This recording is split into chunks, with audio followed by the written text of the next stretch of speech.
Binary যোগের জন্য আমাদের একটা জিনিস খেয়াল রাখতে হবে, যখনই আমরা যোগ করে একের বেশি পাবো তখনই দুই দুইটাকে একবার ভাগ করে নিব। তাহলে আমরা দেখি কিভাবে ভাগ করা যায়। 1 আর 1 যোগ করে কত হয় 2। যেহেতু বাইনারি সংখ্যায় 2 নেই, আমরা জানি বাইনারি সংখ্যাতে 0 আর 1 ছাড়া কোনো সংখ্যা নেই, এজন্য আমাদের ওই 2 কে 2 দিয়ে ভাগ করে নিতে হবে।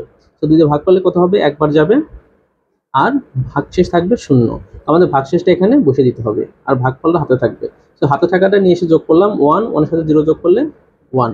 এবার হাতে কিছুই নেই, 1 আর 1 যোগ করলে আবার কত হয় 2 হয়। 2 কে 2 দিয়ে ভাগ করলে হয় ভাগফল 1 ভাগশেষ 0। ভাগশেষ 0টা বসাবো আর ভাগফলটা হাতে রাখবো, 1 এসে এখানে আবার যোগ হবে। সো 1 আর 1 কত হয়, 2 আর 1 3। সো 3 আমাদের বাইনারি সংখ্যায় নেই, যেহেতু 0 আর 1 ছাড়া কিছু নেই, 3 কে আমাদের 2 দিয়ে ভাগ করতে হবে একবার। সো একবার ভাগ করলে 2 যায় কতবার, একবার, হাতে থাকে 1। সো ভাগশেষটা আবারও এখানে 1 বসিয়ে দিব, তাই ভাগফলটা এখানে নিয়ে এসে যোগ করব।